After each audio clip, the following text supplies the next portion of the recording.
Salam Özbekistanım, salam Özbekistanım. Sağındım ki uzaklarda yıldız dolu asmanım. Güzel bağı bastanım, güzel bağı bastanım. Asya'da, Avrupa'da, dillerimde dastanım.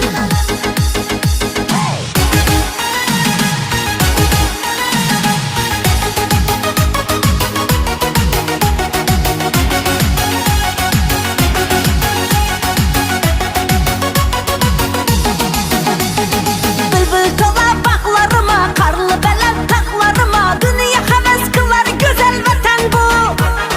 Kuyaş güler asmanıma, dayım bakar çaklarıma. Hamma heves kılar güzel vatan bu.